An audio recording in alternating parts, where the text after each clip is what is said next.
Hello everyone, welcome to CUET Adda 24/7. I'm Krati and I'm your science mentor. So guys, जिस चीज़ के लिए आप लोगों ने इतनी मेहनत की थी, 1 साल से आप मेहनत कर रहे हो, वो बस आ ही गया है. दैट मीन्स आपके CUET के एग्जाम्स बस अब 10 दिनों में आने वाले हैं.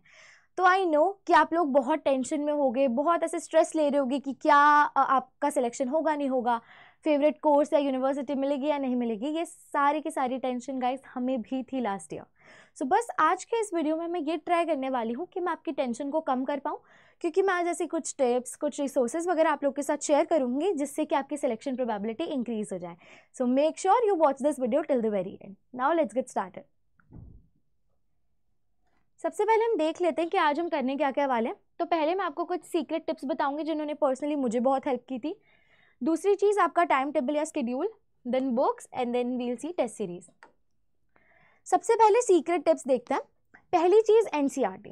तो गाइस कितने भी कम दिन हो आपको केमिस्ट्री, मैथ्स एंड बायो तो स्पेशली इनके लिए आपको एनसीईआरटी को एक बार देखना ही देखना है.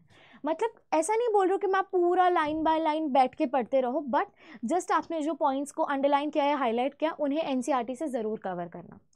दूसरी चीज़ पीवाईक्यूज सबसे ज़्यादा इम्पॉर्टेंट है. तो अभी ये जो 10 दिन आपके पास हैं, इसमें ट्राई करो कि आपको पीवाईक्यूज बहुत अच्छे से आ जाए.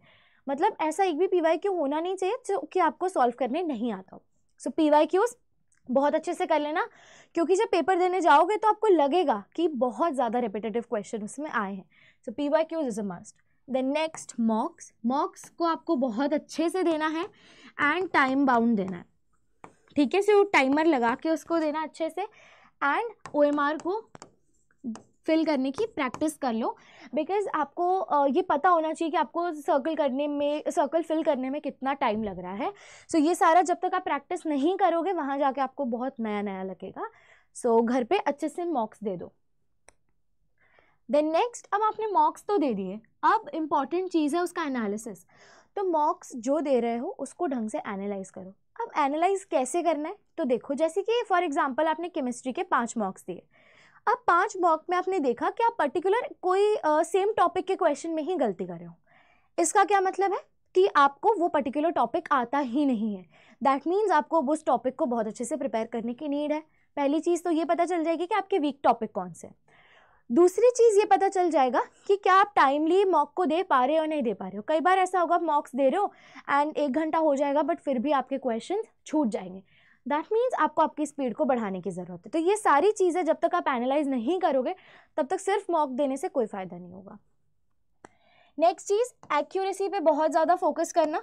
मतलब आप ऐसे ओवर अटेम्प्ट करने की कोशिश मत करो.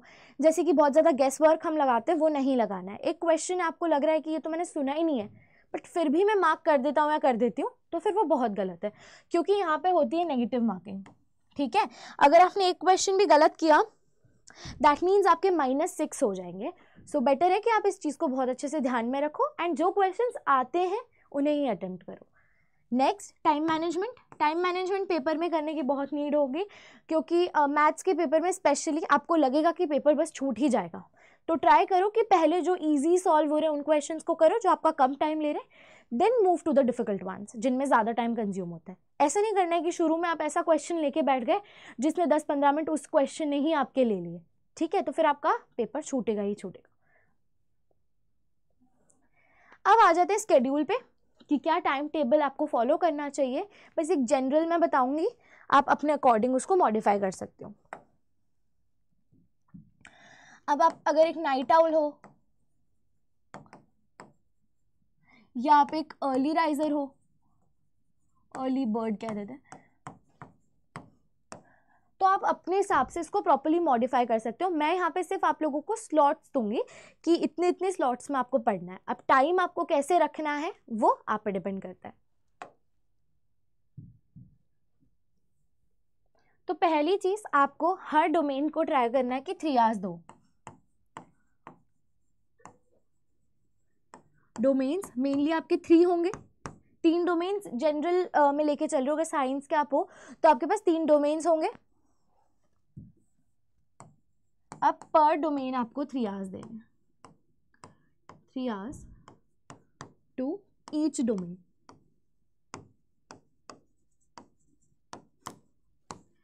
तो अगर आपने 3 घंटे पर डोमेन को दे दिए ना, आपके पास 3 डोमेन है, that means you are spending 9 hours on your domains. 9 hours आपने किसको दे दिए? डोमेन्स को दे दिए. अब बारी आती है आपकी लैंग्वेज की, बिकॉज वो भी बहुत ज़्यादा ज़रूरी है. So this is first thing. दूसरी चीज़ आपकी लैंग्वेज, क्योंकि आई एम अज्यूमिंग कि majority of the students language दे ही रहे होंगे, तो अगर हम एक लैंग्वेज कंसिडर करके चलते हैं, so try to give at least 1 hour to language. ठीक है. So 9 hours to domain and 1 hour to your language. In case somebody is opting for GT which is your general test, तो आप 1 घंटा उसे भी दे दें. जीटी जनरल टेस्ट अगर आप उसे भी दे रहे हो तो 1 hour, 1 to 2 hour what ever, जितना टाइम बच जाता है फिर आप उसको जीटी को दे दो. सो ये स्केड्यूल आपका होना चाहिए कि 9 hours to domain, 1 hour to language and rest of the time to GT. 1 घंटा 2 घंटा जितना आप देना चाहते हो, दैट्स इट. ठीक है. अब इन 3 घंटों को भी हम सब डिवाइड करते हैं कि आपने ये तो बोल दिया कि 3 घंटे देने हैं, बट उनमें हम कैसे उसको मैक्सिमम यूटिलाइज करें, है ना, मैक्सिमम प्रोडक्टिविटी उसमें से कैसे निकाल सकते हैं, तो वो मैं आपको भी बताती हूँ. सो 3 hours you should divide it into 1 hour and 2 hour. ऐसे 2 हिस्सों में आप इसको बाइफरगेट कर दो. अब 1 घंटा जो ये है उसमें आप थ्योरी रिवाइज करोगे. ठीक है. इस 1 घंटे में you are going to revise the theory by, अगर आपको लेक्चर से समझ आता है तो आप उससे एक बार फट रिविजन कर रहे हो. मतलब यहाँ पे यू आर नॉट डूइंग कि हमने सिर्फ ऐसे खोल दिया and we are wasting our time. No, इसमें आप प्रॉपर 1 घंटे में जितना क्रिस्प रिविजन कर सकते हो उतना आपको करना है. ठीक है.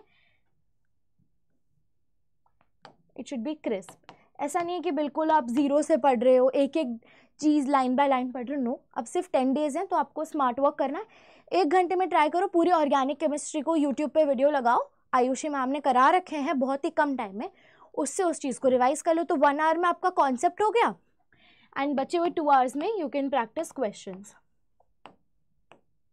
ठीक है. क्वेश्चंस PYQs कर लो, है ना, मॉक्स दे दो. जैसे आपने 1 घंटे में पूरी ऑर्गेनिक रिवाइज कर ली तो ऑर्गेनिक का आपने एक मॉक दे के प्रैक्टिस कर लिया. इस तरीके की स्ट्रैटेजी आपको सारे डोमेन्स के लिए फॉलो करनी है. अब आ जाते हैं बुक्स पे कि कौन सी ऐसी बुक्स हैं जिन्हें आप लोग को परचेज करना चाहिए. तो फर्स्ट, अडा 24/7 की जो बुक्स हैं बहुत ज़्यादा अच्छी हैं. मैं तो यही कहूँगी कि आप इनको ले लो. एक बार परचेज कर लिया तो बहुत ज़्यादा हेल्प हो जाएगी. आपके PYQs कवर हो जाएंगे, आपके मॉक्स कवर हो जाएंगे. वो मैं आगे भी डिटेल से बताती हूँ बुक्स के बारे में. बट ये 3 पब्लिकेशंस मैंने फॉलो की थी mainly, Oswal, Adda and this is Kiran publication. So आपको जो भी इसमें से फॉलो करनी है यू कैन. ठीक है.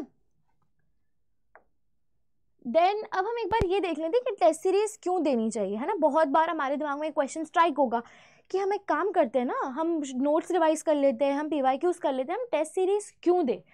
पहली चीज़, गलतियाँ नहीं पता चलेंगी जब तक आप सॉल्व नहीं करोगे. जैसे हम जब तक ना टेस्ट नहीं देते ना स्कूल में या कॉलेजेस में जहाँ पर भी, तब तक हमें पता ही नहीं चलता है कि हम कहाँ मार्क्स हमारा कट सकता है. तो यहाँ पे वो चीज़ स्कूल में आपके टीचर्स करते हैं, यहाँ पे आपको खुद से करनी है. खुद से टेस्ट सीरीज दोगे, गलतियाँ आपको पता चलेंगी. दूसरा, टाइम मैनेजमेंट. आगे मैंने बताया था कि प्रॉपरली अगर टाइम बाउंड मॉक्स दोगे तो पता चलेगा कि किस तरीके से आपको पेपर में अपनी स्ट्रैटेजी बनानी है. ठीक है. तीसरी चीज़, मोड आपको समझ में आएगा. जैसे OMR वगैरह मैंने आपको बताया, OMR CBT जो भी चीज़ है वो आपको अच्छे से क्लियर होगी. आपके लिए मतलब कुछ भी नया नहीं होगा सेंटर पे जाके. ठीक है. सो यहाँ तक तो मैंने बता दिया कि टेस्ट सीरीज. अब टेस्ट सीरीज कौन सी फॉलो करनी चाहिए. सो आपको प्रतिज्ञा की टेस्ट सीरीज फॉलो करनी चाहिए. This is more than enough. So I will provide the link in the description box, वहाँ से जाके ले लो. इसमें बेसिक फ़ायदा क्या है मैं ये बताती हूँ ना. आपको ऑनलाइन भी जो चीज़ें हैं वो भी अवेलेबल हो रही हैं, प्लस ऑफलाइन भी. ठीक है. दोनों चीज़ें आपको अवेलेबल कराई जा रही हैं. तो इस चीज़ को आप ले लो एंड अच्छे से प्रैक्टिस करो. एंड एक चीज़ यही कहना चाहूँगी कि अपने आप पे भरोसा ज़रूर रखो, है ना। कभी भी ये मत सोचो कि मैं नहीं कर पा रहा हूँ या नहीं कर पा रही हूँ। गाइज, हमें भी नहीं पता था कि हम हमारी फेवरेट यूनिवर्सिटीज़ में पहुँच जाएंगे। सेम चीज़ आप लोगों के साथ है, आई नो दैट। तो प्लीज़ अपने आप पे बहुत ट्रस्ट रखो, जो पढ़ा है उस पर विश्वास रखो एंड अपना बेस्ट देना। पेपर में नर्वस मत होना, नर्वस होने से क्या होता है, हम गड़बड़ कर देते हैं। तो बस कॉन्फिडेंस के साथ पेपर देने जाना, अच्छे से देना, एंड यही बोलूँगी, all the very best. Thank you so much guys.